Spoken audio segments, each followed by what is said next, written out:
आज गौतम बुद्धको 2569औं जन्म जयन्ती नेपाल लगायत संसारभर निकै उल्लासमयका साथ मनाइँदैछ। राजा शुद्धोधन र रानी मायादेवीको कोखबाट सिद्धार्थ गौतमको जन्म नेपालको कपिलवस्तुको लुम्बिनीमा भएको थियो। कलिलै उमेरमा सत्यको खोजी र मानव पीडाको अन्त्यको लागि राजसी सुख शयरलाई त्यागी दरबार छोड्नुभएको थियो। वर्षौंको ध्यान र आत्म अनुशासनपछि बोधगयामा बुद्धत्व प्राप्त गर्नुभयो। त्यस बेलादेखि उहाँ बुद्ध भनेर चिनिन थालिनुभयो। आफ्नो जीवनकालभरि उहाँले शान्ति, करुणा र अहिंसाका सन्देश छर्दै बुद्ध धर्मलाई संसारभर फैलाउनुभयो।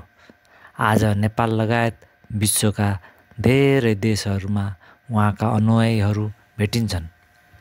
आजको यो हिंस्रक र अशान्त समाजमा उहाँका अर्थी उपदेश, शान्ति तथा अहिंसाका मार्गदर्शनलाई आत्मसात गर्दै हिँड्नु मानव जीवनको कल्याणको लागि निकै आवश्यक देखिन्छ। आजको यो बुद्ध जयन्तीको उपलक्ष्यमा संसारभरका मानव जातिको कल्याण होस्, शान्ति छाओस्, यही म शुभकामना दिन चाहन्छु।